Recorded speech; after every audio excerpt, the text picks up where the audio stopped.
Hello, hello, and welcome to your daily dose, well, I should say weekly dose of Slightly Unqualified. I'm your expert host for this evening. I will bring you through this journey together. With me is joined by the bomb expert, aka Matt Guppy, Yes, sir. and we have the showstopper, Khan, aka Neven. Gentlemen, how are we doing today? What's new? What's good? What's the word? Anybody?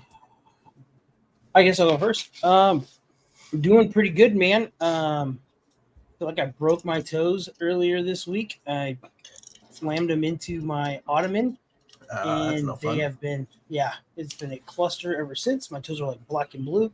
But besides that, this week's going pretty good. Almost there. It's Friday, or tomorrow's Friday, so can't ask for anything more than that. Do you think there's a marketplace where people want to look at bruised toes and would pay for that? I think so. The only thing is, I have like short little hobbit toes, man, and it's not like they're not sexy. You know what I mean? Are they hairy? You got No, like not hairy. those hairy toes? Nah, I got like the 3 hair toe. You know what I mean? Just like 3 really The strong long ones? hairs. Yeah. I don't know if they're long, but you know what I mean? Right. They're B minus toes, I think. All right. Well, I mean, they could be F toes, so Could be. you're I'm sitting moisturized. pretty with your black and blue toes. Fact. Bomb expert, aka Mateus. Yes, sir. What's I'm new? here. What's good this week? Are you Nothing. present? Nothing's new. Nothing's good. Just chilling, just hanging out, having a good time. Wow. Nothing new. The boys. Nothing new. Literally nothing new. Quite literally. You guys want to hear something kind of funny that Sure. I mean, Matt, you might be aware. It just depends on how connected to things you are. Yes. So I was at a work conference this week, and I had some downtime, and I was flipping through LinkedIn, and on my feed came up a little LinkedIn post that Matt was talking about an awesome promotion that he got, and I realized we had never connected before.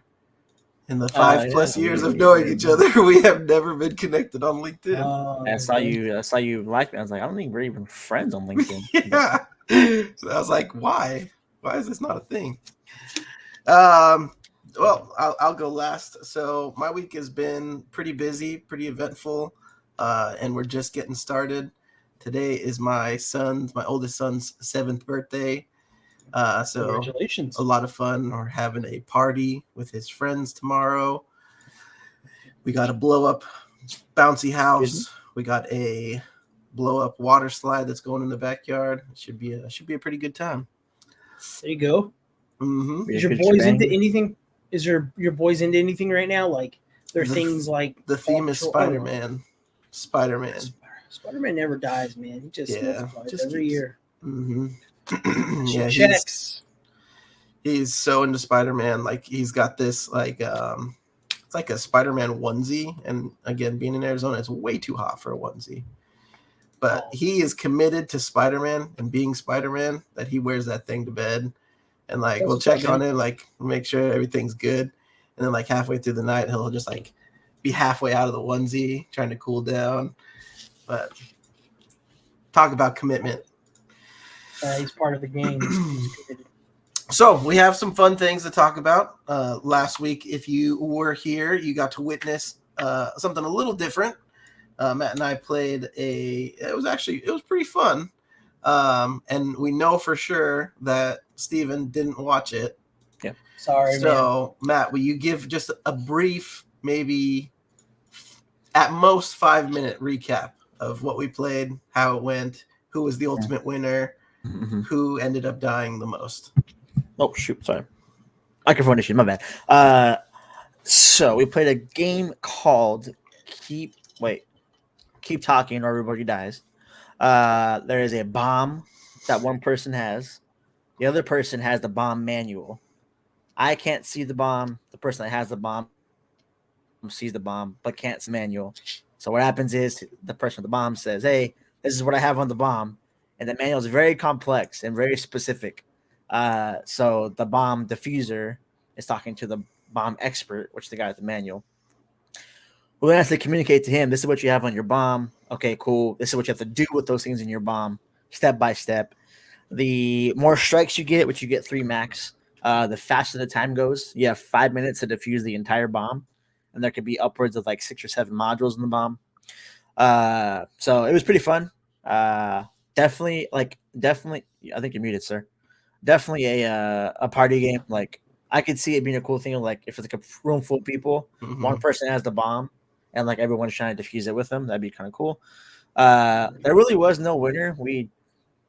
Neither one of us really diffused it too often, except for like when we had like 3 modules, 4 modules. Andrew really thought that I was just like sabotaging the whole time. Then we flipped roles, and I was like, "Yeah, not so easy, huh, you goober." Honestly, dude, like, But I was thinking, like, there's no way, like, he's making this way more complex than it needs to be. Nope. But when you're looking at this stupid manual, and there's like charts that you have to do, sometimes there's like math, sometimes there's like you have to remember what a step was from like 4 steps ago. Like, dang, that's way too much. It was so really fun though. Yeah.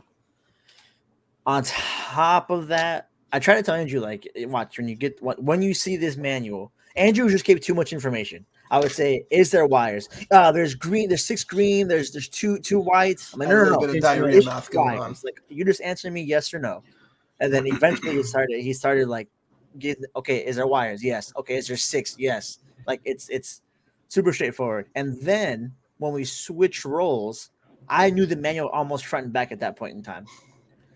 So it was a lot easier for me to tell him information that I knew he needed than it was for me to be blind. On the flip side of it, though, it made him realize how freaking hard it was to give me directions. Because even though I knew like what some of the things were supposed to be doing, he gave me the wrong directions. I had to follow because I didn't know like the exact combinations of things. But really fun overall. And thank me for that, Andrew. I want my respect. Thank you. You have my respect as a human. He wants his respect. Respect me. No, it was awesome. If you want to check it out, I definitely would recommend. It's a lot of fun. Very hard. I had a hard time, and I probably still don't understand how to do the wires that are like multiple colored wires. I don't think I ever figured that out. So how did you guys come up with this game? Did you guys just like Google fun games to play, and that was one of the games? Yeah, I think I've known about it for a while. So I've wanted to play it, and there was no really opportunity to play it. Andrew doesn't communicate with me outside of like this podcast, so not much for me to play against anybody until then. So I've known about it for a while. I've seen it before because like the Optic guys played at one point in time, like a long time ago. There's some guys that I used to watch. I forgot like what their group name was, but anyways, they were like I'm talking like 2018. I was watching them, and they were playing the game. So I've wanted to play it for 5 years now. Damn. And then you had to play with Andrew. Sorry about that, man. I wish. Yeah, and we didn't succeed at all. Got you. So what it seems like is if when shit hits the fan, Andrew's going to give you all the information you don't need, or it's going to land on you to fix it. And ain't no war. We're all going to die. Yeah, well, I mean, if I'm defusing the bomb, it's just considered donezo. I'd be like throwing out like, hey, I don't want to alarm you, but we got like 30 seconds left. Like, stuff that didn't need to know. Yeah. It was fun though. So that's it's kind of weird how you guys talk about planting the bombs. I've been playing a lot of Payday lately, and it's been a blast. I've been having so much fun. We were playing one of the maps where you have to plant the bomb or hack some of the bank information to get into it. And as better and better you get and level up, you unlock different features to zip tie people, to throw the bags farther, and just random things. Well, we were playing with this kid. I want to say he was like 11 years old. Definitely shouldn't be playing the game without supervision. But this kid goes, what do we need? And this other guy we were playing with goes, oh man, I messed up. And so the kid took it as, oh, we're just putting our mask on and just gun blazing now. So we're literally about to finish this whole map without having to pull our mask down. Sorry. To pull our mask down. And this kid just screws it up on hard.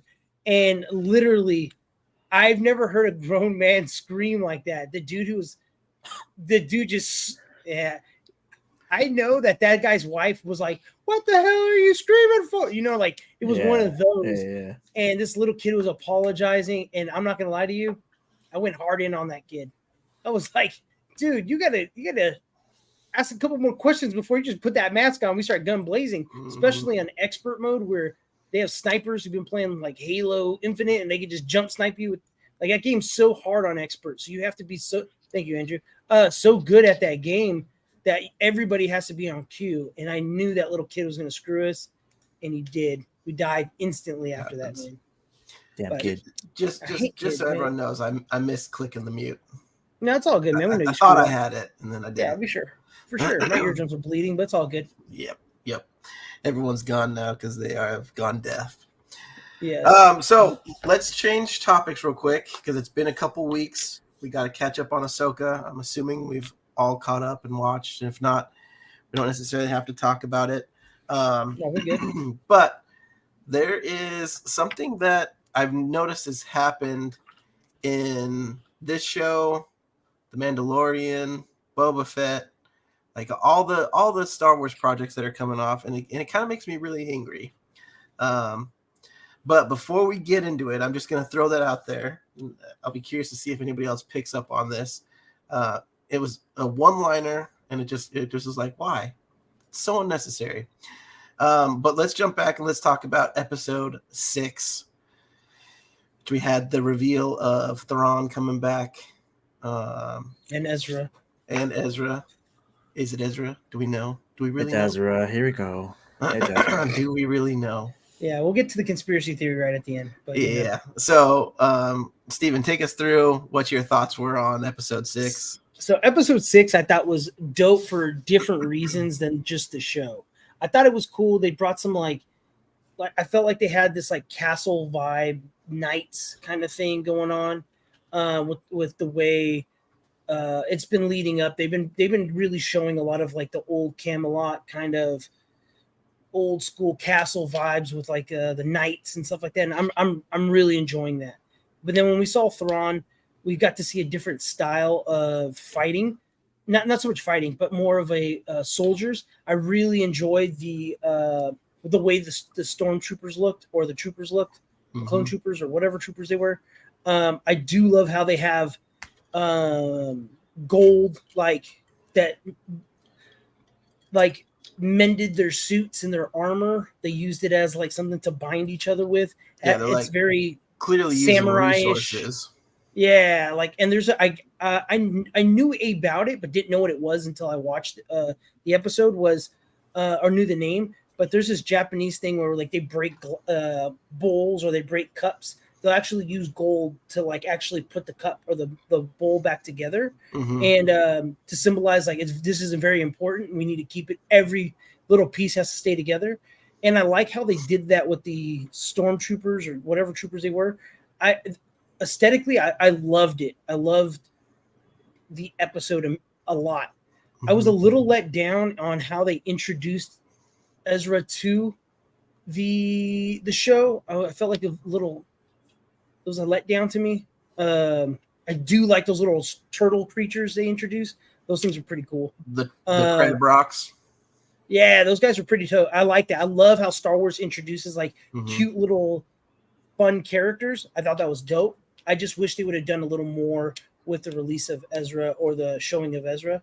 I feel like they just kind of, I don't feel like it was very emotional. I felt like it was very like, haven't seen you in a week. What's up, homie? Yeah. So I think it's important to remember though that like, again, I think all three of us are pretty big Ezra fans, but this isn't necessarily like an Ezra show. Like, and so at first I was like, come on, like give us more. And even into the next episode. But afterwards I was like, you know what? I'm actually okay. I'm okay with this because he doesn't need to steal the show, especially because I feel like you have characters like Balin. Great character. Great character. Fantastic character. I love that I don't know what he wants. I'm so entertained by that, dude. Yeah, so just a great character. There's mystery, like just awesome.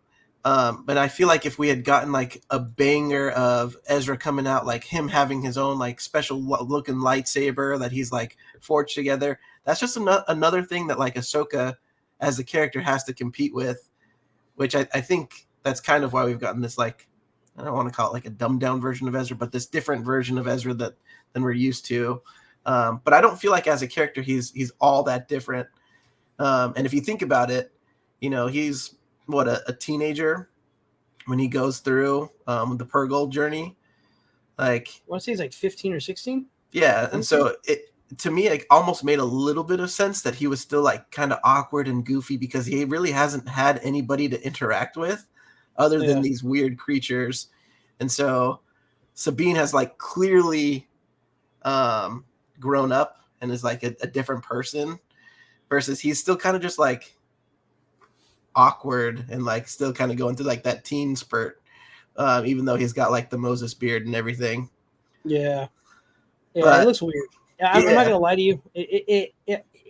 He is a good actor, and I'm enjoying him. But I feel like I'm not invested in him.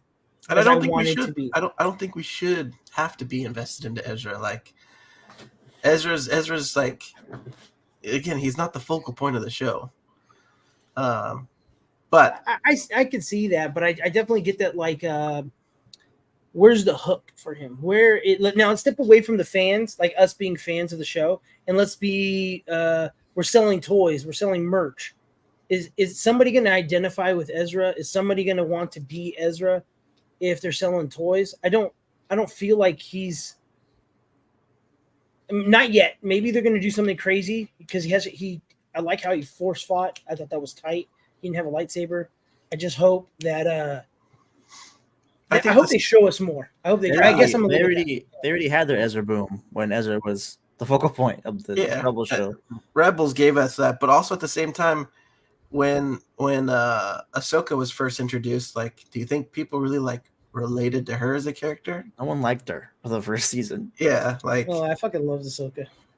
Now, but if you go back, if you watch the movie, like you go back and you watch that stupid movie, like she's obnoxious, but it's what she's grown into. And I think we have to remember that Ezra's character has literally had like the pause button hit on him because literally he's removed himself from everything. So I think there's a lot of potential for growth, but I don't think now is the time to really go into it. But Matt, tell me your thoughts on the episode or counter on 6. 6. The exact opposite of what you guys were saying. The fact that it's called Ahsoka and she wasn't in it is ridiculous. She was in it at the beginning. That's 2 minutes. She's not in it. I've said it before that episode came out. I do not want she's traveling here, take my time with it, and not show her doing anything but traveling. And they did exactly that. Yep. Now, granted, we got Ezra out of it, and we got Sabine's little journey, and we got a little bit more like context on like how Thrawn's treating this whole situation of like not even caring about Ezra being there and just wanting to leave. Mm-hmm. So we got that stuff. What you guys have said about Ezra not being the focal point, he was the focal point in episode 6. Whether it was seeking him out, like he might not have been in it, but the episode was about seeking him out, and everything was revolved around that. And to me, it's not his show. He had 6 seasons of Rebels. I love Ezra to death. I think you guys both know how much I love Ezra, but in a show called Ahsoka, she needs to be in every episode significantly. Mm-hmm. Outside of that, good episode. I'm not like mad about it per se. Mm-hmm. It's just exactly what happened is what I didn't want to happen, which you have Ahsoka being irrelevant for an entire episode because she's traveling, which I literally said I did not want that. Mm-hmm. Like week before we discussed that. Ezra's introduction was way underwhelming compared to Thrawn's. Mm-hmm. But like completely fit the Ezra Bridger story. Like just the fun took you long enough hanging out with those little like creatures. It was like very Ezra. So I'm cool with that. I just feel like outside of Thrawn returning and then like actually finding Ezra, that episode didn't progress the story forward outside of them just finding Ezra. Right. Which could have been done in 2 minutes. Yeah. So I thought it was interesting, and this is Matt. This is something that you've said in the past, where you have like that travel scene with Ahsoka, and kind of let me tell you a story of galaxy far, far away. Like I feel like that was one of those moments that you always talk about. Put that in the last episode, Yeah. and then just give us like a fully dedicated episode to either Thrawn or have Ezra come up like right at the end. I think it would have been even cool if they had the last episode where it's like, right, and then the 6th episode, she doesn't even have to be directly involved on the planet. I think her watching the 3 different Anakin recordings in different scenes, preparing for that fight, would have been more beneficial than her not being in it and showing only one in this last episode. Yeah.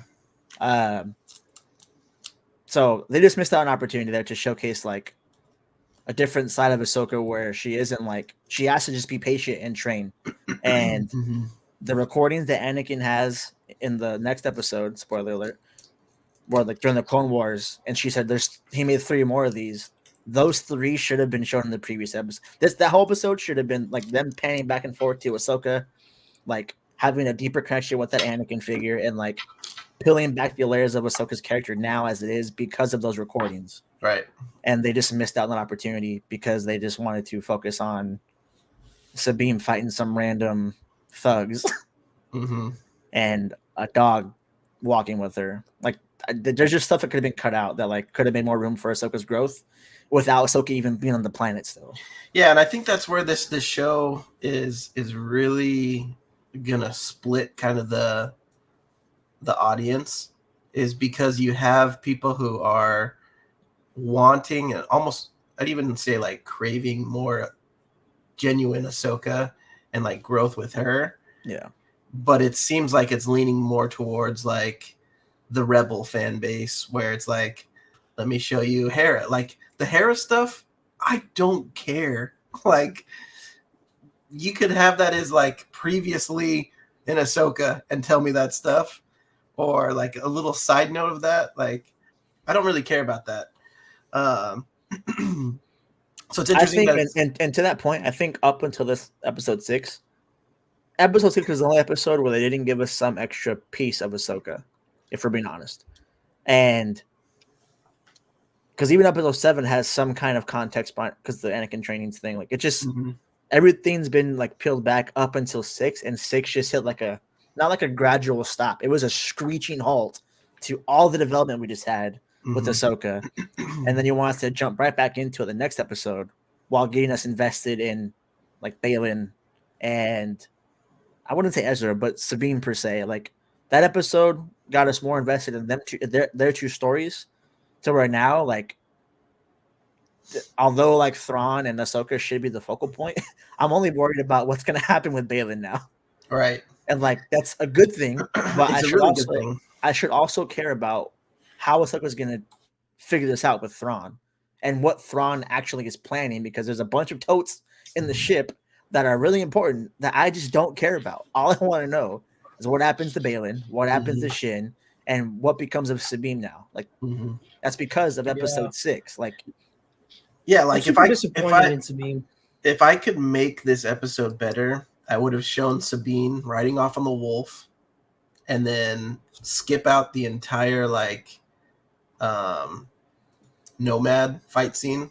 Like it was a good fight scene. Like, but the purpose for it was to bring them in the fight of like the little creatures or whatever.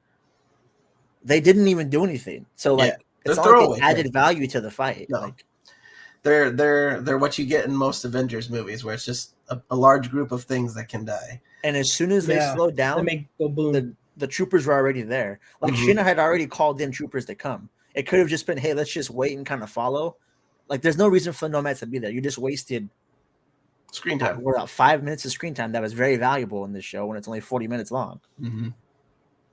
Yeah, I'm not gonna lie. Thrawn doesn't even scare me. Like Thrawn's presence in Rebels was more terrifying than it is on the screen. I feel like Thrawn on the live action is like very underwhelming to me. I love the voice because he's the best voice actor for Thrawn. But I think his presence on screen doesn't do anything for me. Yeah. And I also Go ahead. I just don't think they're putting the right eggs in the right basket. Like they started a great story with Sabine, and then I feel like that story just kind of was like, what? Like, I don't understand where this is going. Like Matthew said, the show's called Ahsoka, and I feel like I've learned 3 things about Ahsoka. You know what I mean? Like, I don't. She's really only had like one growth spurt, and that was when she was in the episode 5 in the World Between Worlds. And I feel like now that's kind of wasted. Like, what was the point? You know what I mean? Like I don't know. I just have so many mixed emotions on everything, and I don't want to be invested in certain characters right now. I just want to see what happens to Baylan, to be honest. On the Thrawn front, I think this is intentional. I mean, I don't know, like for certain. I haven't read any spoilers or anything like that. I do think they do a Thanos approach to Thrawn this season, and Thrawn wins. I can see that. So, which is going to lead us to have more Thrawn in a bigger, better, more like menacing role in the next season. I think the other thing to remember about Thrawn is he's not.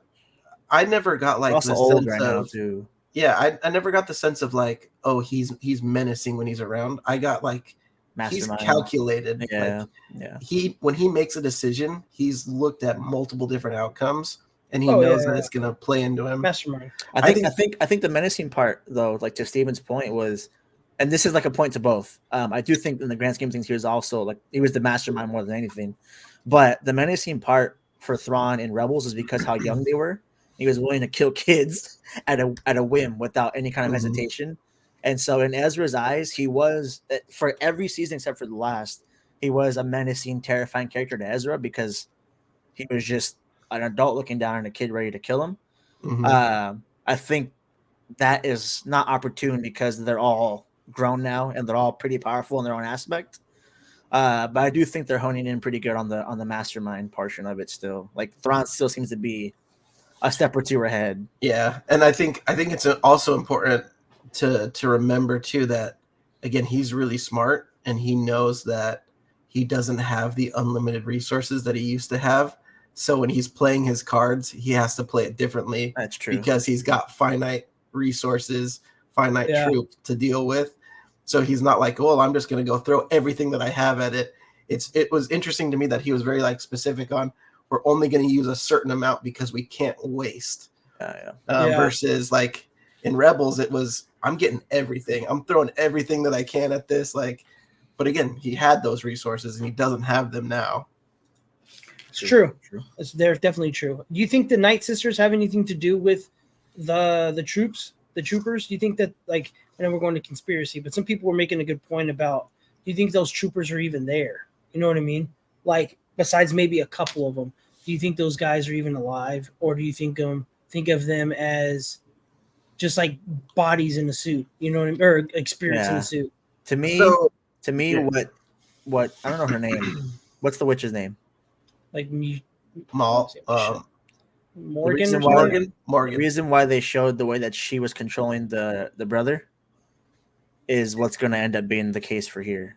That's kind of what I think so. That's the only reason. There's no reason to show that besides like some kind of other outing for it. But I think the Night Sisters are there for that. But I also think that whatever Baylan's looking for, they have a direct relation to. If rumors are true and Maul does come back and Obi-Wan or whatever, I could see some kind of resurrection with the Night Sisters in this I hope show with Baylan being involved as well. But so I don't think that they are like zombified. And here's the only reason why is if you think back to Clone Wars, I think that specific power has something more to do with Dathomir than like the actual magic. And fast forwarding again, spoilers to episode 7, when they call them night troopers, when they died, there wasn't like any release of that gas that we had with true. When who died? The Inquisitor. That we did when the when troopers got shot or killed. Yeah. So like anytime that they died, there wasn't like that release of like the magic or whatever that we saw with the lightsaber. And I always forget this Like guy's name. episode Merrick, Merrick. whatever his name is. So I think that might not necessarily be a power that's specific to these witches, but more of that's a power that the planet Dathomir and their magic together brought along. Or there's 3 of them compared to 1. Mm-hmm. And I think that might actually considered mothers. Yeah, but that might be why they want to leave, is because they realize that their magic is only as good as what this planet can do versus how much more strong or how much strength they would have if they got to Dathomir, where we've seen canonically that people can be brought back, people can be enhanced, zombies can run rampant. Like that's all happened within Dathomir. But this would be the only case, and it could be true, I don't know. This would be the only case in this year's Star Wars where the ancient temple or ancient grounds are not more sacred and more powerful than the current. Yeah, I mean, you were saying. Yeah. So like that's a little bit reverse of what Star Wars has been so far. Yeah, unless again, we don't really know these characters. This could be like a punishment of doing like some kind of magic to where they got punished to this area, or they went looking for a superior force, or the area is the ancient grounds of the sisters. Like they came from there. Maybe they've used all that magic and they can't use it anymore. Magic's I don't know. It could be. Magic with a K. Yeah. Magic Mike, maybe. But yeah. I think that's how they spell it. I think they do put a K. No, it is. Yeah, it's with a K. It's kind of weird. I don't know why they have it with a K, but it Magic. Yeah. So I'm excited to see what these sisters or the mothers do. Again, I think I lean towards Matt's opinion where Thrawn's going to win. He's going to head back to the galaxy. That's going to lead a whole bunch of other problems. Hopefully we get some like real Night Sister magic going on. Yeah. So I got to poke fun at this because when we were watching this episode, it seems like there's been like 6 still? Yeah, still 6, where it's like, hey, I've seen this before. Where have I seen this from? Treasure Planet. So Treasure Planet with the ball, right? But then the mothers, this is totally like the Disney Hercules with like the sightseeing. Yeah. Like the witches that have the one eye that can see. From like Greek or Roman or whatever it is. Yeah. So theology. We're kind of laughing at that because we both like caught on to that. But anyways, let's move on to episode 7. And let me say this and tell me if you guys disagree or not. I don't think Ahsoka is a bad show. Not at all. I think we have very high hopes of this show. And even though we were kind of let down in episode 6, it was still like a solid episode. Like it was good Star Wars content. That's what I said. I wasn't necessarily mad, or I didn't say I never said it's a bad episode. Mm-hmm. So my only gripe is that Ahsoka wasn't the focal point. But listen, as an Ahsoka fan and man who had high expectations for the show, I'm loving it to death. Yeah. Love it. I think I started loving the show in the beginning, and now I'm kind of I like the show a lot, but I'm not like the day it comes out, I don't have to watch it the first night. Like I'm okay. I'm cool with hearing some spoilers on it, to be honest with you. Yeah, I don't know if I feel that way, but I think there's a couple things that we need to remember that still Dave Filoni is new to the live action. Okay. And I feel like this is not more than what he can handle, but he's putting a lot into a show. And I think he's got some things to learn from that. With the amount of star power and sheer characters, that might work for like a cartoon series, but to flesh it out in live action, it's a little bit harder. And that's the only like critique. Again, he's done a really great job with it, but I just feel like there's so many characters being thrown at that it's like, okay, how do we determine who's really the star versus who's the star of this episode? For me, like I felt episode 6, I felt like Thrawn was the star. Like his comeback, like showing him, it was awesome. But again, the show is that your only episode you have that take on. So here's my thing: we're at 6 episodes deep, and if that's the only episode that has that kind of issue, and we can't consider it being that kind of show by its identity. No, I felt like this isn't the first time I felt it. Again, I said from like the Hera mark. Like I don't really care about her storyline. Yes, there's potential with her son Jason. But does Hera's storyline make you lose focus on Ahsoka?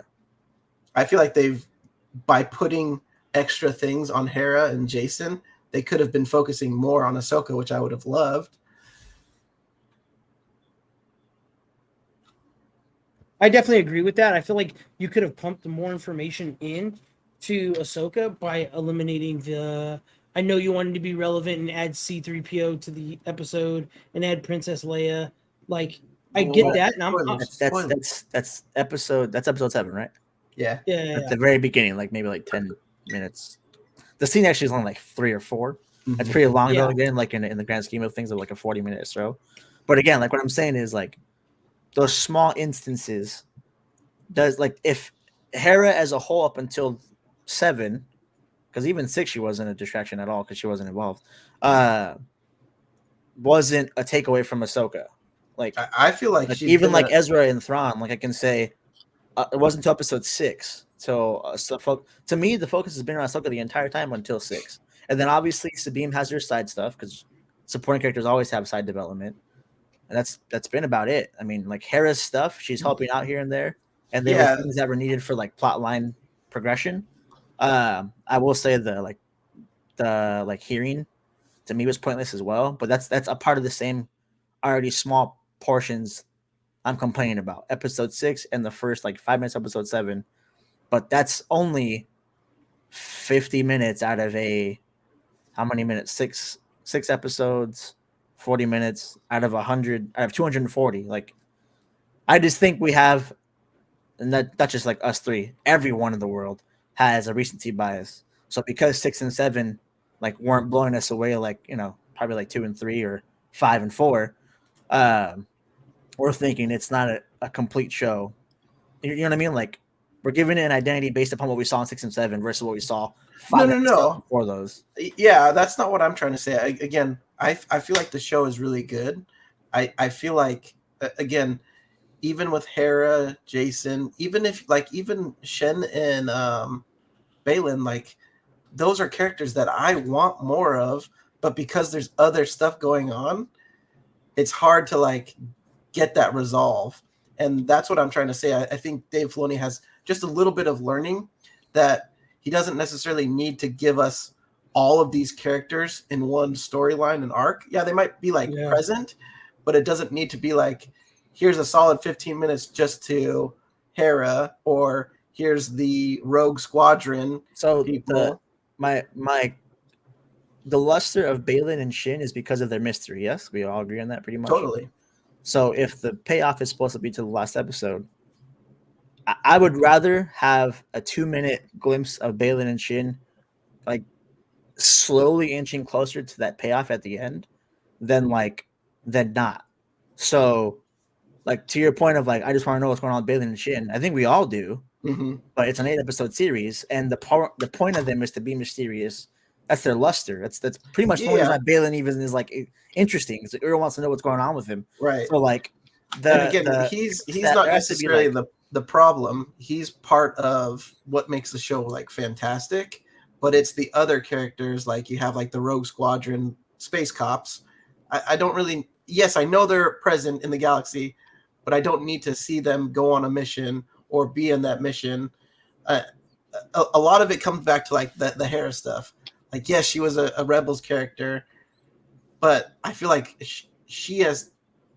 there has been too many characters like her that have been added that are taking away from some of the stars that are really shining, like Baylan, like Ahsoka. Well, so you again said Baylan again. What has Hera taken away from Baylan? Because screen time is not going to be an issue for Baylan because we don't care about that. Right now we care about the mystery of Baylan, and we need to get to episode 8 to get to that mystery. So there's only 2 options here. One, characters are cut out and we just learn some random piece of mystery that we already know Baylan has, which to me is a waste of time. Or 2, we get a 8-episode payoff a little bit early, maybe episode 6, because the story progresses. So like to me, like the Hera hasn't taken away from anybody because she's been necessary, except for this episode 7, which I agree with you there, big time. Mm-hmm. Like even the bailout of how else would Ahsoka get out of the water in the situation of that? Like someone had to be there to rescue her. Everyone else left, so Hera needed to be there. She needed Hera's resources in the first place to even investigate the shipyards. Yeah, like, but Hera's been necessary. Think about how much time was taken out of that episode showing them looking for her. Like, and again, fantastic episode, great like episode. world building, great chemistry between Anakin and Ahsoka. But it was like, as I was watching it, I was like, fast forward through this, like, get me to the, like, that's the hard thing. I agree. I think I said the same thing, Andrew. But then we get to the point where same thing. There's a balance of complaining about 30-minute episodes, which we've all here complained about because there isn't enough stuff in it. And the flip side of it is if we cut that out, we have 30-minute episodes. Like there has to be like a 30-minute episode, if we're being honest with like the three of us, isn't worth our time half the time. If it's not 45 minutes to an hour, we don't want to watch it. Right. I like that's for any show. Yeah, not a kid show. I'm not arguing that we need to shorten it. I just think like there are characters that Dave Filoni could have still gotten the point across without as much time to explain it. I think he's still stuck in I'm not saying he's stuck, but I think he's progressively getting out of the cartoon animated TV show. You got damn near 14, 15 episodes to tell a partial story. Like 20, 23, 30 sometimes. Yes. So I think he's still kind of stuck in that. And sometimes things that it falls back on like the anime kind of world too. When people go, why isn't there a Dragon Ball Z movie? It's just there's certain things that don't adapt to live action well. Some things that don't. And maybe I think, and because he is such a Star Wars fan and he loves the lore, I think he's just put a little too much information in this 8-episode series, and instead of giving us a deeper look into certain characters or more character development, I think he put too many characters in crucial moments. I think if the Rogue team was there in the first couple episodes and then just kind of left them, I think it would have been more beneficial. I also think we've seen Hera argue with the council twice now. Like, why do we have to see it twice? The C-3PO was a waste of time. I agree with you. The first one necessary, the second one was not. So I agree with you. Listen, they easily, the Hera situation, Matt is right about. They needed Hera to save Ahsoka. I totally understand that. But they could have cut that where Hera went to save Ahsoka, and right before she left, her son goes, just because he's force sensitive, just like be at peace when looking for her, or some one-liner, and that could have wiped out all of that information of going back and forth.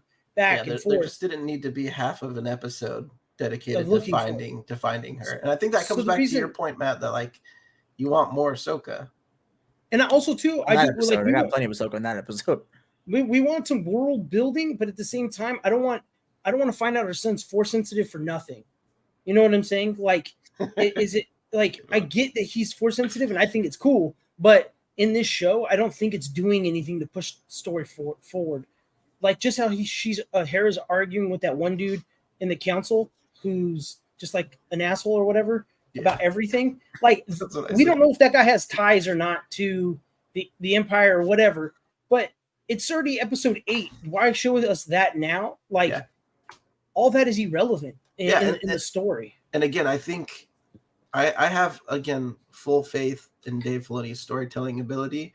I just think as somebody who's still getting his feet wet in the live action world, he's got some things to learn from. And again, he's doing a great job. He's doing a fantastic job. My hat's off to him. The fact that he's gotten this many characters and it hasn't been all over the place is commendable. But I think it's okay. It doesn't have to all be the Rebels crew, or if it is, give us a Rebels live action if that's how you want to do it. I think they're just trying to wrap up Rebels so people stop asking for another season. I really do hope they wrap this up and then we can move on from Rebels. Because if Ezra's not a big deal, I'm going to be very disappointed. Ezra's Ezra. He won't be a big deal in this show. He It's shouldn't not be. it's not his place to be a big deal here. To the point of what you guys want, he should not be anything other than a supporting character. Yeah. Period. But to the other point of like what we're saying, the Harris stuff that you guys are complaining about, like the trial thing, I'm 100% on board with. That was the dumbest thing in the world, in my opinion. The stuff that happened in episode 5, everything was to progress the story a little forward and to give us like a break in between the emotional turmoil of what Ahsoka and Anakin were going through, which is necessary to rebuild that emotions back up and have more attachment to the people that are in it. That's like a necessary like focal point of storytelling. But I think if episode 6 doesn't happen and the first 10 minutes of episode 7 doesn't happen, we don't complain about this specifically. No, we don't. And the reason why I know that is because we didn't complain about it in episode 5. We're 3 weeks past that now, and it's barely coming up for all 3 of us. So I think if 6 wasn't as non-Ahsoka focused as it was, this conversation is very different. Unfortunately, that episode is what it is. But I do think there is. I would love Ezra to be more, but I know he can't be, just sake of the story. And as an Ahsoka fan first, because that's what I am, I want her to I want her to have something. She's the star. She needs to have some kind, like she's in and everything has been building up to a mental breakdown for her. She needs to have the mental breakdown when Thrawn wins, and it needs to be some kind of lost control temperament or something like that to like progress her story forward as a character and as like just a Force user and Jedi. I think we'll get it, but it's going to have to come a sacrifice of Ezra specifically. Baylan, I think you can have a 2-minute scene of what he found and then just leave it a cliffhanger and you're fine. Your payoff is good right there, to be honest with you. That's what it is. That's what it's going to be. The hard part is since we don't have Rey anymore, like I feel like they have to like he's not making it. You don't have Rey anymore? Yeah, the actor who plays Baylan since he passed away. Oh, I was like, you meant Ray Skywalker. No. Sorry. The actor Ray Skywalker. Ray Skywalker. I mean, maybe, but they CGI'd Carrie Fisher for 2 movies straight. It didn't look too bad, except for the flying through the space thing. That was a little. Yeah. The Mary Poppins is awesome. Mary Poppins is crazy. All right, let's. I'm surprised how long we've talked about episode 6. Let's jump to episode 7. We'll keep it brief. Let's try to keep it at like 10 minutes so that we can move on to some of the other stuff we've got planned. We'll have Matt start since we had Steven. All right, ready for my hot take? Mm-hmm. No hot take. I loved it. Episode 7 was really good. I'm really happy with everything that happened. The Baylan and Ahsoka showdown was good. It gave Ahsoka the win without having to like make Baylan look weak. Just caught him off guard, kind of a thing. He lost his focus. You can see it in his eyes, like dang, like, I lost my focus, kind of a thing. So like that was really good. I'm glad they gave Ahsoka both the lightsabers back because she absolutely stood her ground and won with the 2 lightsabers. But Baylan did showcase that even with 2 lightsabers, I'm still a formidable foe against you. We know Ahsoka's still doing her thing either way because when she gets to the actual camp, Thrawn's like, hey, let's not even engage with her. Let's just bounce. We already won, kind of a thing. So I like that. I really, really, really, and this might be like a controversial thing. This is why Ezra probably might be like, is that really Ezra? I love that he did take the lightsaber. And I love that he did force fighting. That was the coolest thing in the world to me. And Ezra Bridger being secluded for as long as he was and being so in tune with the force as he was before he even left. That's exactly how I envision Ezra like reacting. Hey, I'm almost too good for that now. You need it more than I do. Let me just use what I have, which is the force, and let it guide me. Let me interject real quick because this might be something you guys missed. But if you think about like the colors of lightsabers, you have like the blue lightsabers, which is usually more oriented for the Jedis that are into like the fighting. Ezra started with a blue lightsaber and it gets lost. He transitioned to green, which is notoriously known as like peace. The Jedis that are more focused in force training and learning to use force power over violence, to now being like, no, I don't need the lightsaber. And held his own. Yeah. And so I thought that was like a really cool take. Like, dang, like that's good continuity to where you have, and again, if Dave Filoni planned it or not, I don't know. But I'd imagine he did because these Yeah. are his babies. But it's cool to see it go from somebody who was a fighter, an angry fighter, almost falls to the dark side, to going to the green spectrum where he's now more of like a Qui-Gon-esque figure and seeing the Force and the ways of the Jedi in that realm. Yeah. Coolest part about it to me was the foreshadow that I didn't know was coming, where Balin tells Shin who Ezra is, and he's a rogue Jedi that got trained in the wild. She goes, like me. He goes, no, not like you. Then they fight. Ezra's like, I'm way better than you. You have a lightsaber, I have a Force, and I'm pushing your lightsaber back. The ripples on the saber when he pushed it back was the coolest thing to me. Again, very, very Ezra Bridger-esque. He was talking that shit while he was fighting, which I loved. Sabine did her thing. She's obviously very trained with what she's trained with, and she did great. That whole episode to me was good. Even down to Thrawn's like being the mastermind at the end, saying, "Hey, they may have won, but like we're about to bounce," and they lost all their time. My one complaint that I think is like a very big thing is them three, Sabine, Ezra, and Ahsoka, never stop to celebrate until they win. In this one, they won a small battle that they know isn't the biggest battle of the thing. Like Sabine and Ahsoka know that he wants to get back to their galaxy, and they're sitting there celebrating like it's the freaking fourth quarter Super Bowl. They just threw a game-winning touchdown pass. Yeah. Like you guys have places to be. Like you guys have defeated nobody. Shin's gone, Balin's gone, and Thrawn is out there somewhere. Like you three, congratulations, you're at the starting line. You three all know there's more work. Well, actually, Ezra might not know.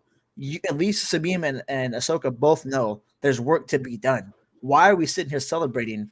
Like to me, the way it ended, like we're like it like panned up and like they're celebrating or whatever. I'm like, this is giving off like Return of the Jedi vibes at the end, and you guys haven't won. Like, what's going on? I think it's out of character for Ahsoka and Sabine to do that, and Ezra. But Ezra might not know about what's going on behind the scenes.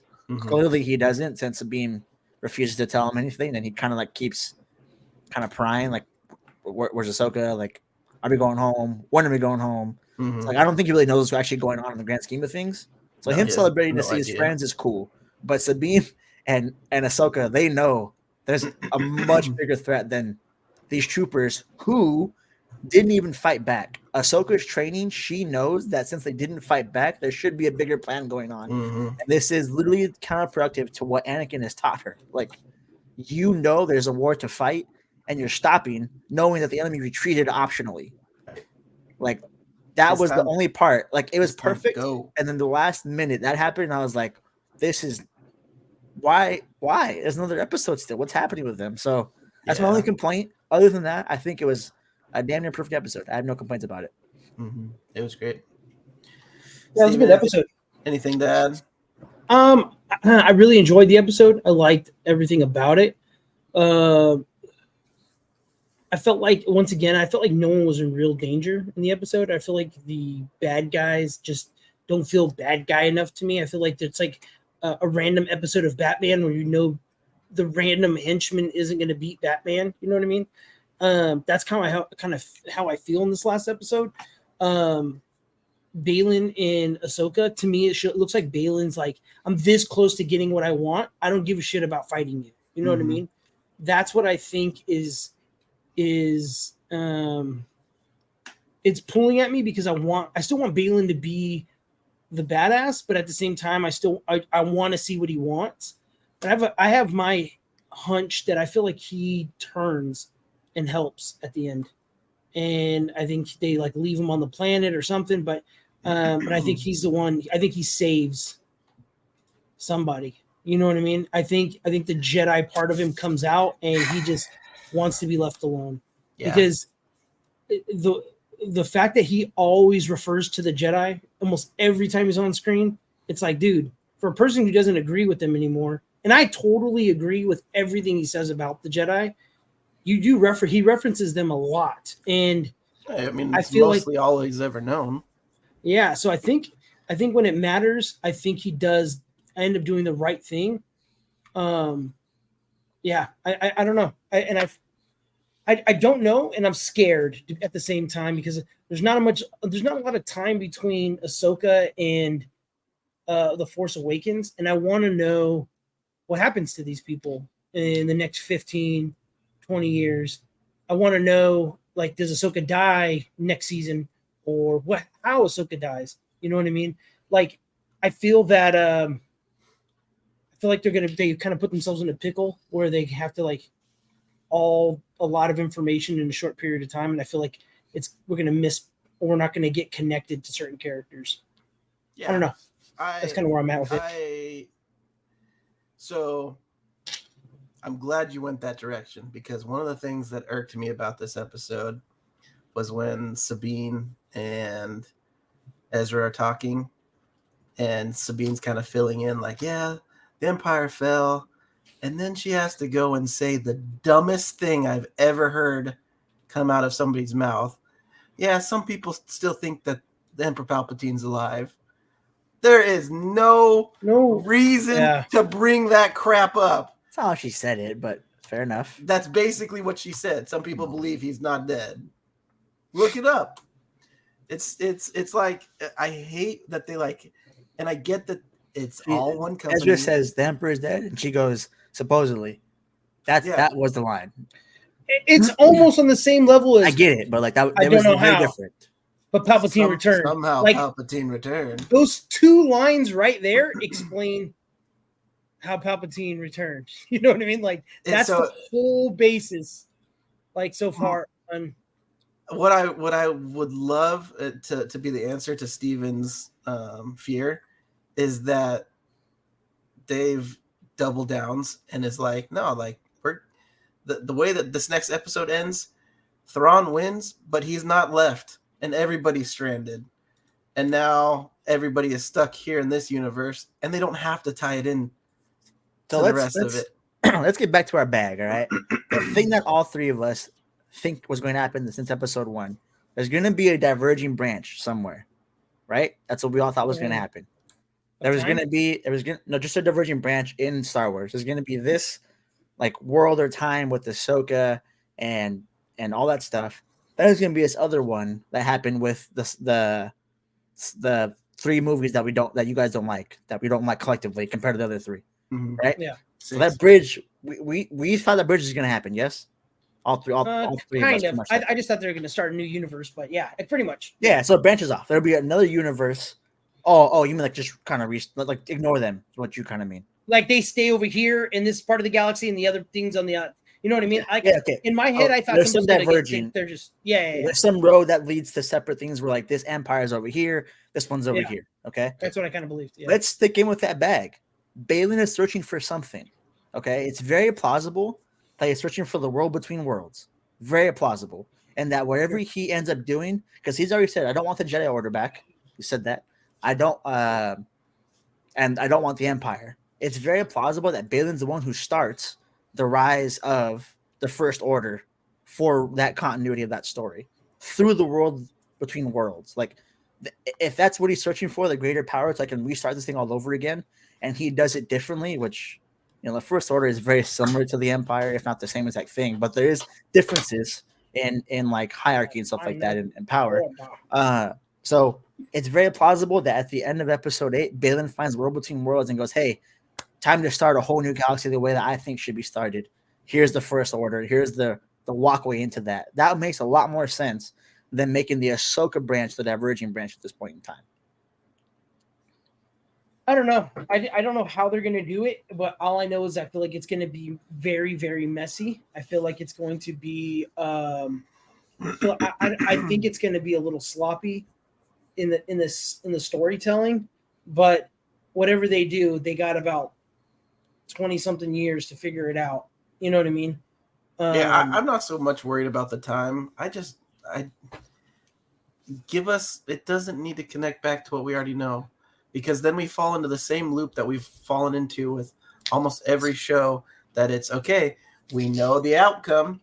We know that it's going to go up until here, and here's what's going to happen.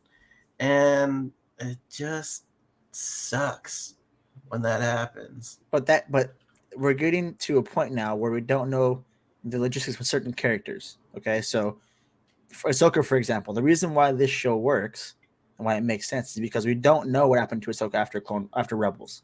Mhm. There's no endpoint outside of us knowing she died because she was in like Rey's thoughts or Force whatever. listening, That's all we know. voice. So there isn't an endpoint for Ahsoka except for death, which everyone dies at some point in time anyway.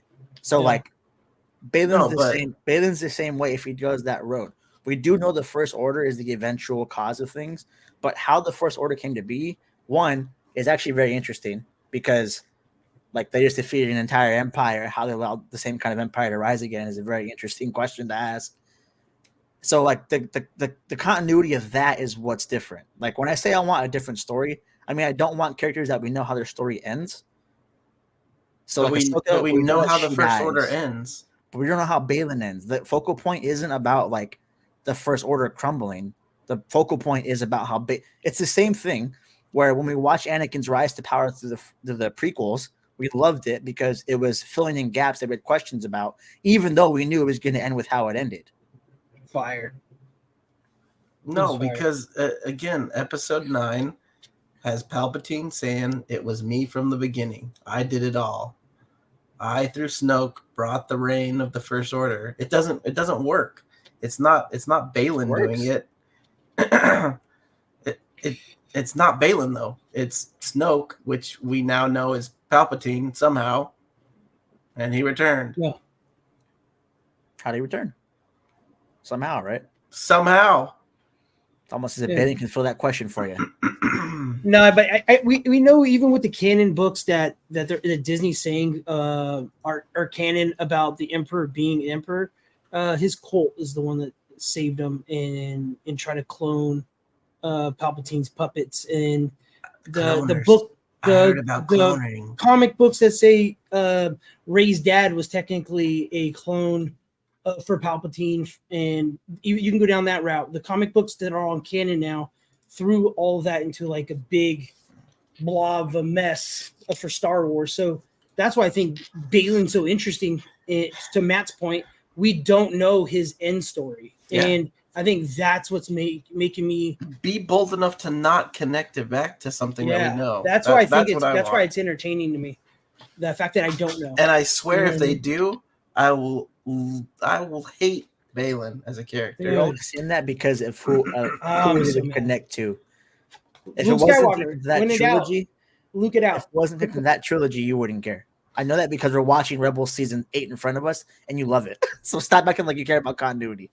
No, I just don't want. You don't want. It's only when you don't want the story to progress that you didn't like, which was no. I don't want it. I don't want it to be like, oh well, we didn't know what we were doing with those 3 movies. Now we have to create 10 different shows to make those 3 movies make sense, so that everyone can start liking our movie.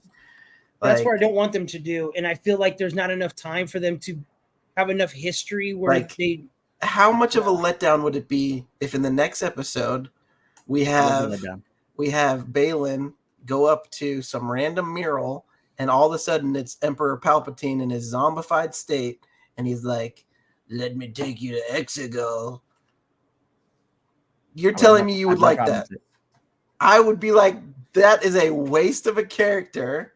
The only thing worse it could be. What would you have? So what would you have Balin do? What big, powerful thing in the galaxy that no one can see apparently but Balin? That's he's seeking out. That's the thing is I don't know. We know canonically that there was a force outside of the galaxy that not even Palpatine could figure out what it was, and that drove him insane to where he was looking for it.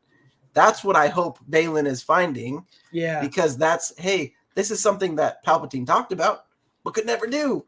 And that's even more interesting than just going to, looks like we get Emperor Palpatine somehow Palpatine return.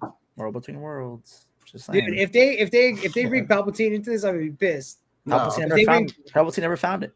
That could be the thing that drove him crazy. Literally, it's a very easy answer. I think that if they don't announce another, I'm pretty sure Ahsoka's going to get another season. Yeah, they have to. Yeah, they have 1,000%. to. There's going to be movies. I just don't know what they see. And that's what I'm interested in. I'm interested in Ezra's story because if he's not someone really important, to me it's like Ezra's not old enough to die before Force Awakens. He's only maybe 20 years old. You could be 50 Yeah. maybe when Force I don't Awakens. think Ezra's dead.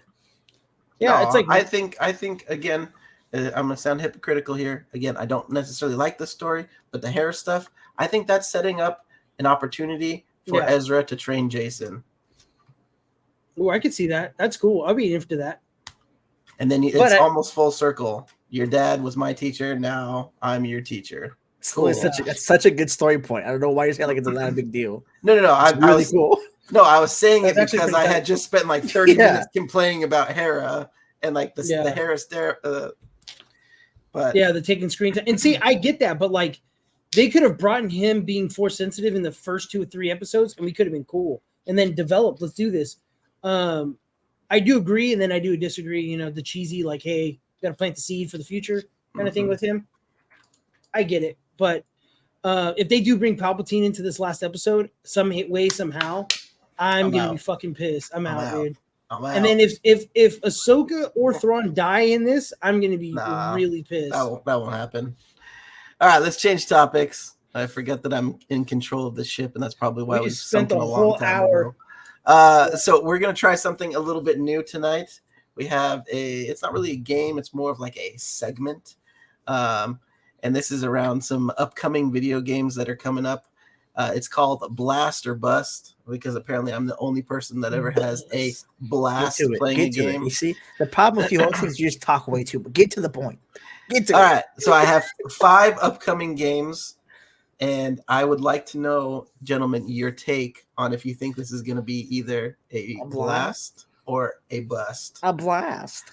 So, in no particular order, got a blast. We're going to start with Call of Duty Modern Warfare 3 with a caveat excluding multiplayer. So we're talking specifically story.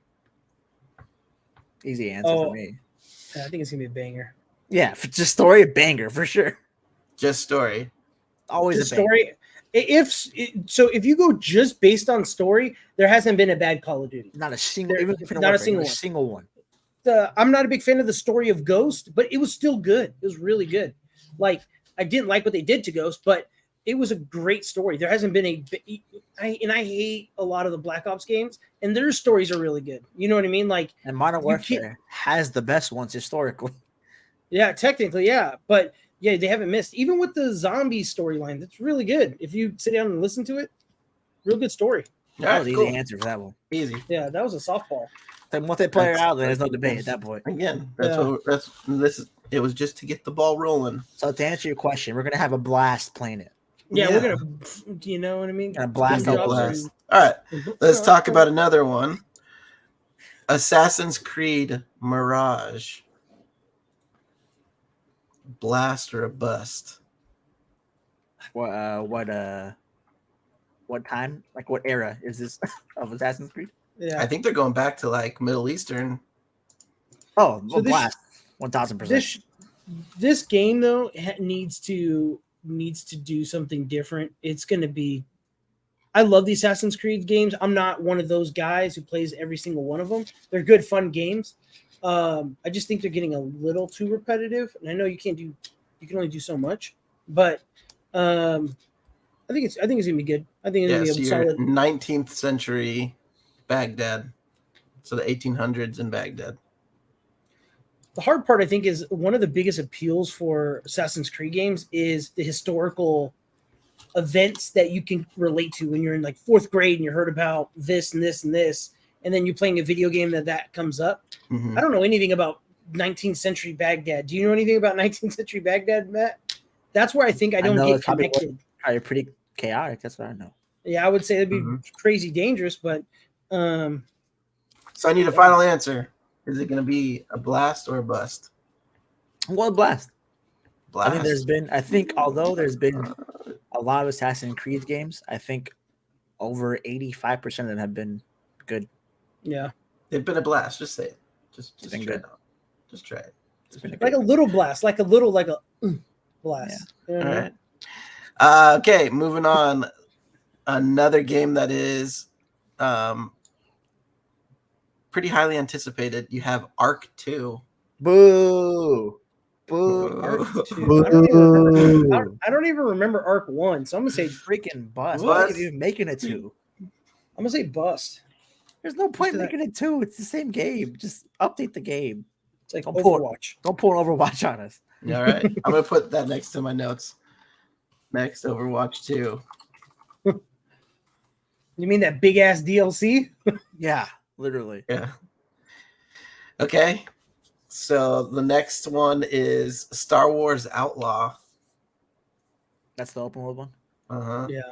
Yeah. Open If they go with world. me, if they go with me and Matt's idea about looting and having custom armor that we had, the idea we came up with, I think it's gonna be a blast. If they go with Andrew says it's gonna be. I think it's going to be a bust because I don't think they're going to be good enough to do what you guys wanted to do. I can see it be a bust. I can definitely see it, but they've The only hit one that home he's like runs. answered on. He hasn't answered on any other game but that one because he just wanted to put his Star Wars 2 cents in. No, I'm not. Enough himself. I'm not answering. I'm just Open at the saying. mouth. Look at him. I'm A just Spike Lee joint.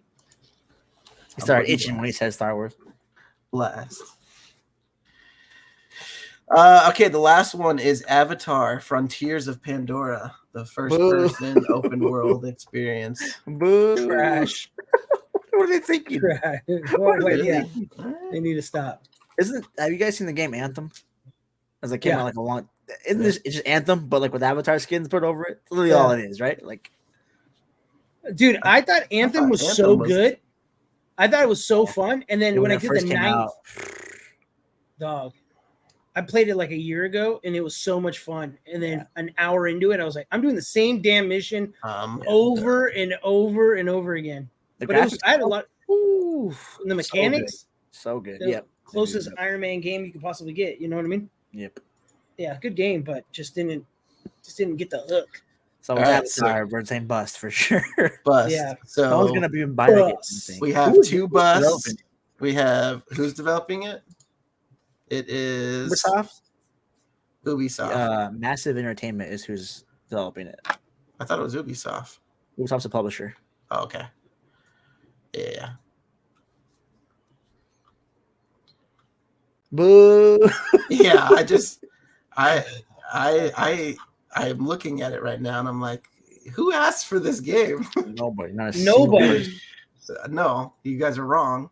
It was the Warner. No, it's not Warner. It's Disney execs saying, "Oh, look what we just did with Jedi Fallen Order." You know how much money we got? Yeah. Yeah. So All right, so our two busts, we have Avatar Frontiers and Arc 2. And then Blast, we have Assassin's Creed, Call of Duty, Modern Warfare 3, and Star Wars Outlaw. So it'll be interesting to like in the future look back at this list and see like based on reviews and like just overall perspective if what we thought was actually true.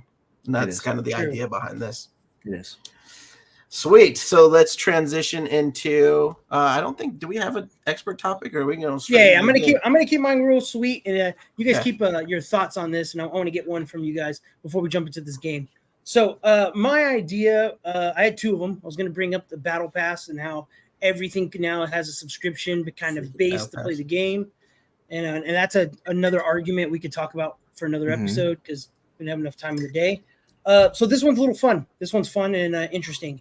We've all wanted to stay at like a haunted house, or maybe not all of us. Some of us for like an Airbnb would be cool to stay at like Bruce Wayne's mansion if somebody made it. You know what I mean? Mm-hmm. Or like the Iron Man house. That would be I dope. think they do have some stuff like that. That would be so sick. So I came across, me and my wife were sitting yesterday. We were watching YouTube and just kind of looking around at some things, and I found something that I found ridiculously entertaining. And I would see what would you guys want, or where would you guys want to stay at if you guys could pick? So this is what we watched, and I want you guys to think about it while we're watching this video. Okay. So this is an Airbnb to Shrek's house, and you can actually rent this. It's in the Irish Heights. I don't know where it's at exactly, but they made it to an exact replica of Shrek's house. Down to that's the actual bathroom where you have to go to use the restroom. But dude, it is fire. And tell me, would you guys not stay there? Would you stay there? I think a lot depends on what else I can do around there. I don't know if I would go to Scotland just to go stay at an Airbnb. Yeah, but if you're in Scotland, or you know what I mean. Assume you're doing stuff there. Don't just like assume the worst, Andrew. well, Assume you're doing stuff there. Would you stay there? Should you be doing stuff in that area? yeah, I would. So I mean, that's how much that is is so. My guess, my Hell expert no, topic, man! Get me out of here. my expert topic is where in a fictional world would you love to Airbnb at? Like, where would it be like, oh, this was it. Like, this is the one of one, and where you got to stay. Where are you calling home for the weekend? Yeah, I bet you it does feel like laying on bricks. Your back be killing you at the end of that. Where am I? Wow, that's a good question. I think of fantasy worlds. Yeah, where would you go? Or if there is a place in the real world that's like so crazy. I mean, I don't know if it's like possible, but again, like the Harry Potter nerd in me, like if someone was able to do like even like a small version of like a Hogwarts, or even if they did just like here's a common room Airbnb theme, like that would be kind of fire. Cool. And then like have it automated to where certain things like move by themselves, so it gives it like that magical feel. Lame. That would be sick. Lame. You're lame. I think that's dope. I think there should be a giant snake and they're ready to eat you. Oh no, the basilisk! The basilisk. I mean, that's like if they could like somehow like give you like an actual immersive like stuff looking magical or whatever, that'd be cool. Mm-hmm. Honestly, Galactic Star Cruiser was pretty good. Like that would have been like a cool thing to do if it wasn't $1 million. Now, so true. My actual answer: say what you want about the movie, but you cannot deny that Pandora from Avatar looks fire. Fire. Yes, that's what I thought too. Cool. So like the movie might suck, but like if I could stay in that forest where it glows at night, drink like fresh water from the spring, eat some fresh food, fly in a dragon's wing, like that's where I'm staying. My other thought was like, this is gonna sound really weird, but like the castle from Chronicles of Narnia, Cara Paravel, like just like a cool medieval time because I feel like it'd just be cool to stay in that time. Those are my two answers, but I do think that like again, say what you want about the movie, but that Pandora place looks nice. Yeah, looks nice. Yeah. Okay, now my answer, I thought it would have been pretty cool, but after thinking about it, I thought I had this great idea for all day today, and then it was like, that's kind of a terrible idea, but I'm just gonna go with it because it's the only one I would thought of. I was like, wouldn't it be so dope to stay at like the OG Ninja Turtles like underground layer? You know what I mean? Man's in a sewer. Yeah. You know? It's in a sewer in New York City. And then I was like, maybe Ninja Turtles 3 was a terrible movie, but their base with the train cars that was so cool. And I was like, dang, that'd be so tight. But I'm like, I'm just in the sewer with some giant mutant turtles. You know what I mean? Like, yeah. And Magic Splinter. Don't forget that big old rat. But I thought that was cool. I like how people did that. The Airbnb, I know down in Florida where we went to Disney World, there is like a $4 million house you can Airbnb that's completely Star Wars out. So it's like every room is like a Star Wars theme, and it's actually pretty cool. But I would never pay $5,000 like a night to stay there. Yeah, it's crazy. That's crazy. The Shrek one is cool. I'm not gonna lie. That Shrek one's cool. I like that. I thought that was interesting. I wouldn't stay in it, but I like it's pretty cool to see. I definitely would. There's a Harry Potter Airbnb house that you can stay at. Check it out. Just put a picture in the Discord. I kid you not. Oh my god! They did. You're such a terrible person. No, I'm looking at it. This is it's a legit place. You're a sick man. You, if we were showing us on stream, you'd for sure cancel because you hate orphans. Yeah. It has nothing to do with that. It's funny. I was that about orphan, to. Funny that an orphan stays in there and gets tortured. He was abused, man, by his aunt uncle. Of all people. All right, let's get into this game, boys. It's in our relative area. As Steven was saying, we're getting to the game. Let's go. Game Masters here, ladies and gentlemen. Yeah, Game Master, woohoo! Thank you. So, guys, I couldn't find like an actual board for it, So I had to make one on Word. But we're going to do what's called actor tic-tac-toe. All right. We have a 3x3 here. We have cross-reference of movies. I will share my screen so I can actually explain the game. Actually, no, I won't because I don't want you guys to get a head start. So let's say it says a certain category here, where the two categories meet on the grid. Or they meet on the grid. You have to guess the actor. Make sense? Yeah, it's pretty straightforward. Yeah. All right, here we go. Who wants to be red? Someone pick. I'll be red. I'll be red. Right. I love the Red Ranger. Steven's red. It's in words, so don't it's the free version of words, so don't mind the buy office stuff. All right. So Steven, you are up first. Professional coder. You are up first, my friend. Pick a slot you want to go in and pick an actor, and I will cross reference. Let me get middle spot. Here? Yes, sir. What we got? I can't remember his name, but it's the guy who plays Moon Knight. And you pick your head up because you're cheating already. I'm not. Oscar Isaac, that's his name. Oscar Isaac is correct, my friend. That's pretty good. All right, we got Oscar Isaac. You're red, Steven, right? All right. Yes, sir. All day, every day. Red. Remember the name of the game is tic-tac-toe. Yeah. Keep that in mind. All right, Oscar Isaac is there. Damn, Andrew, you're up, sir.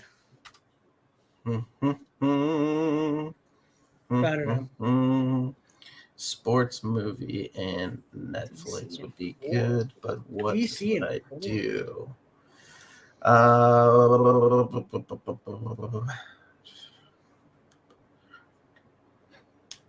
the way, I thought you were going to say Samuel L. Jackson for that middle one.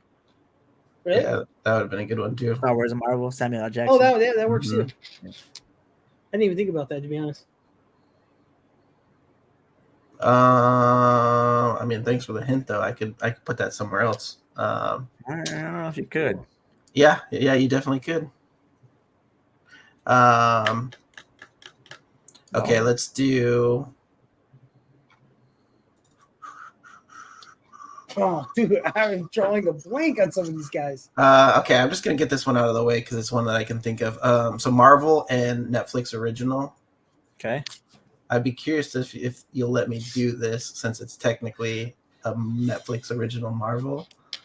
But you have none other than what's his name? That's what is it? Both of you guys, man. I know I'm terrible with names. I'm drawing a blank. Charlie. He's Daredevil. All right, I'm not telling you the answer. You what's his name? And pick your hands up. Quit typing. I'm not typing. I don't know anybody's name, dude. Charlie. In the Chocolate Factory. No. You got about 30 seconds because you're just wasting time. I can't remember his last name. I don't remember. 28, 27, 26, 25. Okay. Yeah, I don't remember his last name. 16, 15, 14. I know who you're talking about 13, too, but I don't remember. Yeah, 12, 11. I mean, we're going to get to 0, and 9, I'm still not going to know his last name. 7, 6, 5, 4. Throw a guess out. I have to do this fairly. Throw a guess out. Only Hunnan is coming to my mind, and that's the guy from. Is that what you're gonna? Is that your answer? Yeah, but I know that's wrong. Incorrect. Steven, you're up. Damn, I don't know his name either. You could have went to a different square if you wanted to, but you decided to guess that one still. Okay, Star Wars sports movie, and we're gonna go Star Wars and sports. Does this technically count for Natalie Portman for Black Swan? I don't know if that's. Let me see.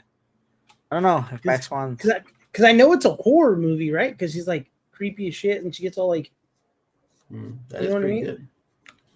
That is a good one. So either a sports movie or a horror movie. She gets categorized as a thriller. Not a horror. Not a horror. All right. Yeah, that's what I was going with. So I guess struck out. Do I get to go pick another spot? Or No. You guessed already. Andrew, you're up. Okay. Okay. I'm gonna take the Star Wars and horror. I'm gonna do Samuel L. Jackson. What movie for Samuel? obviously episode 2 and 3. And for the horror movie, he's in a little horror movie called Deep Blue Sea. Deep Blue Sea. Let's see. Is it a horror? I believe that That's is a horror movie. Deep Blue Sea is a film series. He's in the first one. Yes. Yeah. All right. It is. It's a horror. Yep. Sci-fi horror. Let's go. Samuel L. Jackson. Ooh, ooh, You're gonna be green, Andrew. All right. I like this game. This is a good game. Yeah, some of my best work. I'm not gonna lie. Can we use the same person twice? Yeah, you can use the same person twice. Okay. I'm also going to go Samuel Jackson, Star Wars, Coach Carter. Coach Carter is valid. Yeah, I was trying to get that straight across right there. You know what I mean? That's why I was. And then, you know what I mean? That's what I was trying. That is red. Andrew, you're up. Okay. Shoot, we have to know the name? Oh, wait, no, I got this. You have to know the name. What's the point? DC and horror. This would be Patrick Wilson. Patrick Wilson. He is Ocean Master, and he's in Insidious. Patrick Wilson. It's that goofy looking dude. He is in Insidious, and he definitely is in. Let's go. Oh man. Henry Cavill would have worked for that spot as well. Oh, that would have been. In what? What horror movie is Henry Cavill in? Green. Hold on. Let me see this real quick. Man, I'm proud that I pulled that guy's name out of nowhere. Yeah, but you can remember the other guy, which is crazy to me. Yeah. I have a movie, but I don't know if it's a Netflix original. Damn it. I want to Google it so bad right now. Henry Cavill was in Blood Creek.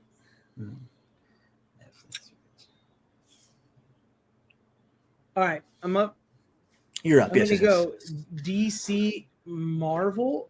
Oh, and that's the Green Goblin, William Dafoe. I can't remember. Dafoe. DC Marvel? Yep. Willem Dafoe is correct. That works. All right, Andrew, now's your chance because he didn't go for the block. He's banking on you missing here. What you miss? Okay, so I need. That's a hard one right there. A horror and Netflix original.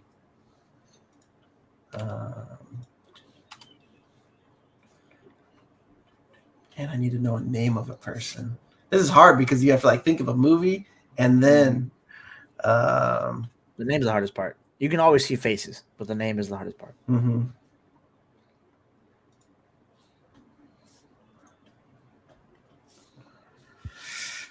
Okay, Netflix original. Okay, I gotta block him. So we're gonna do Marvel and Netflix original, and we're gonna do Chris Hemsworth as Thor, and then an Extraction. Yeah, a lot of people would have worked here. A lot of people, but that works. Chris Hemsworth going for the block. I had to do the block. All right, Steven, you're up, my friend. The little C Hemi.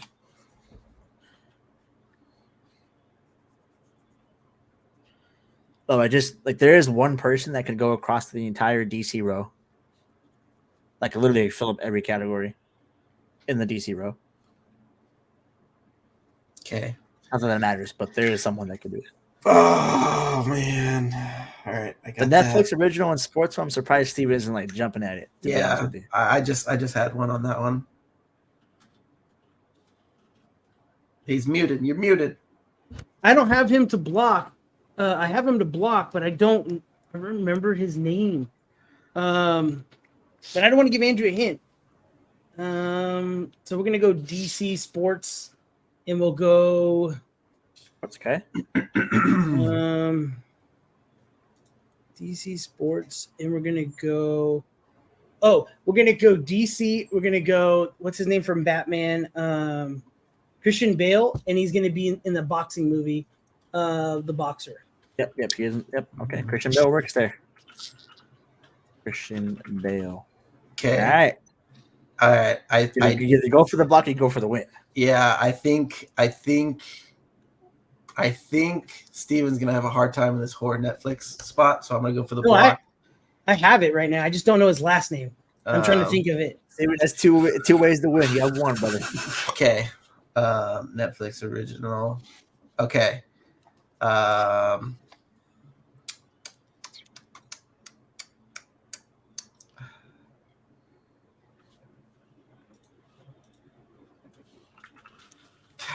I mean, this is the only one that I know, but I'm gonna do a sports movie and Netflix original, and Alright. it's Adam Sandler. Adam Sandler. And like all of his Okay, movies are considered sports movies.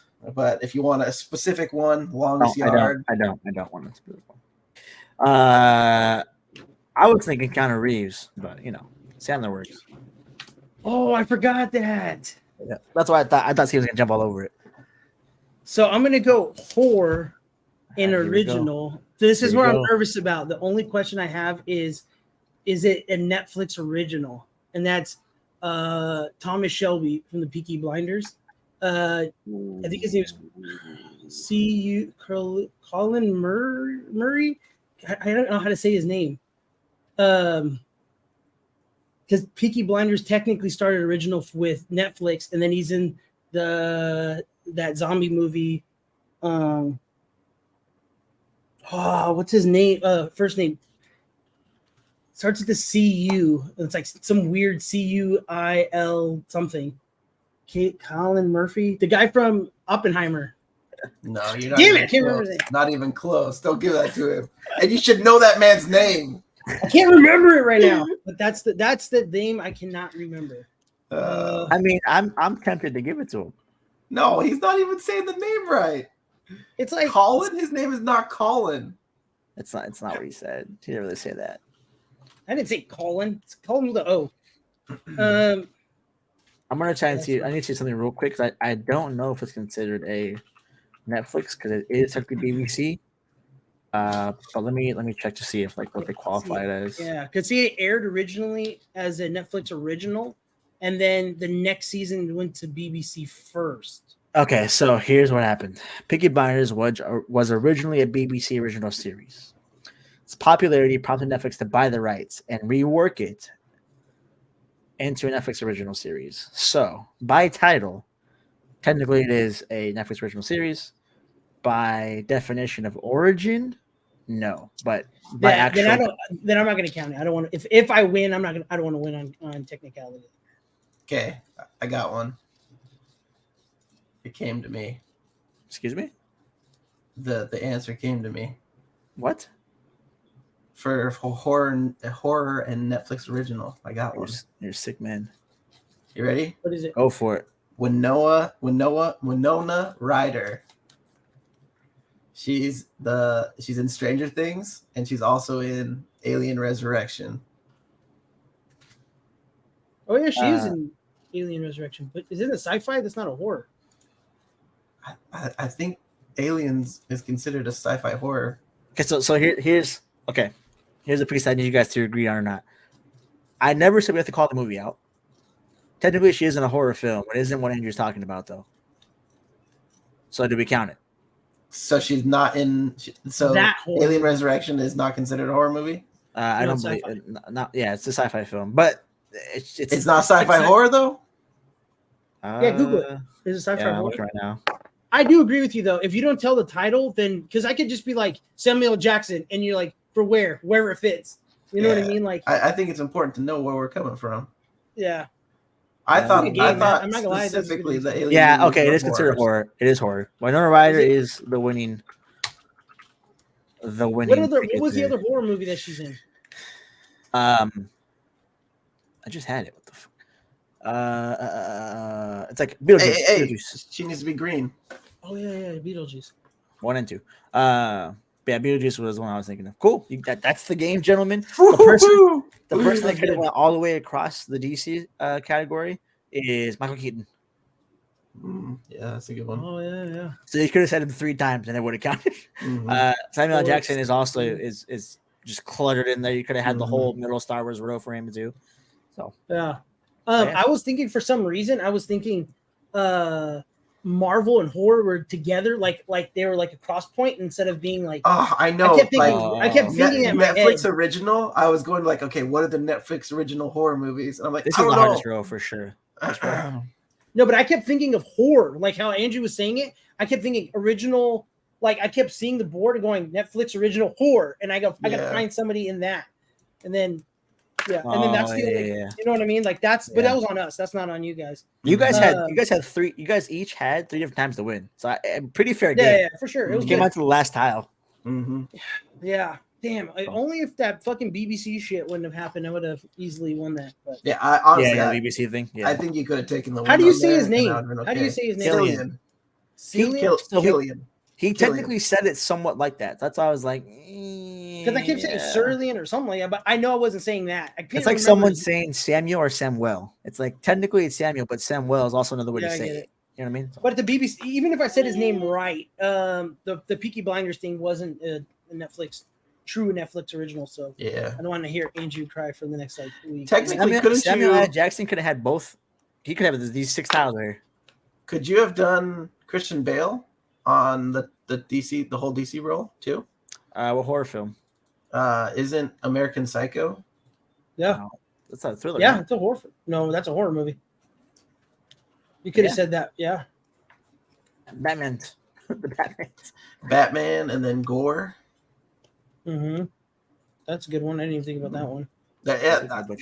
Matt, The Christian I will Bale say- one, to be honest with you, the Christian Bale one, I pulled out of my ass. I was just like, Christian Bale, and I know he's in some other fucking boxing movie. And I was all the boxer. I was thought like, they were gonna do like, Yeah. I really Yeah. hope that Ford movie's versus called The Ferrari Boxer. on that one. No, Oh, I didn't even think about let me that. see. Boxing. It's called The Boxer, right? I think it's The called fighter. The Fighter. Yeah. Mark Wahlberg's in it too. Like I think. Yeah, I actually think Mark Wahlberg's the main character, isn't he? Yeah. He's and Christian Bale's his brother. His who, like, brother. trains him. Yeah. His druggy brother or whatever. I couldn't remember if it was called The Boxer or So, Southpaw, but Southpaw's The the other. crazy thing that started to happen too was my Netflix original. I was for whatever reason going to like Amazon Prime originals. Dude, And I'm I like, thought why can I not Same remember shit. any of these things?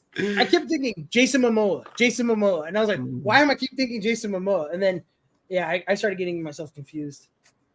Yeah. Well, gentlemen, I'm taking my crown good. back because that was definitely the best game we've had in a while. So Yes, I will Crown give that was you- good.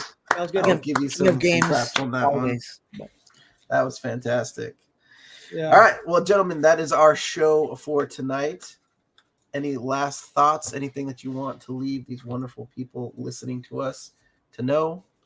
I'm gonna go against how my soul feels, and I feel like Ahsoka's gonna fail me, but I know she's not. I feel like Dave Filoni's gonna come clutch, prove us all wrong, and end it on a good note. Also, I will take Dave Filoni if you're listening to this. I will take it if you want to keep the story going. Do not kill somebody if they don't need to die. That's all I'm asking for. Thank you. Dying. So my final thoughts is Ahsoka's gonna be fine, I think, as well. But we just are putting our confidence in Dave like he didn't just put out Mando season 3 like 6 months ago. But anyways, Ahsoka should be fine. Dave Filoni, you got some work to do, brother. That's all I gotta say about it. Mhm. Yeah. And bye-bye, Kathleen Kennedy. Fucking thank God. Good I mean, sorry. riddance. That is our show. Thank you. Follow us. Listen to us on podcasts, wherever you get them. Spotify, Apple Podcasts, anywhere. Also, too, for the homies that be staying through this, leave a review, like, subscribe, say something. Mhm. Even if you don't like it, dislike it, say a comment, say Andrew's beard's whack and he needs to, get off his Star Wars tip. Mhm. We get it. Say everything and anything. I'll shave it. And, oh, hey, yo. Besides that- Yeah, if you're on YouTube, like, subscribe, algorithm, all that fun stuff. Goodbye.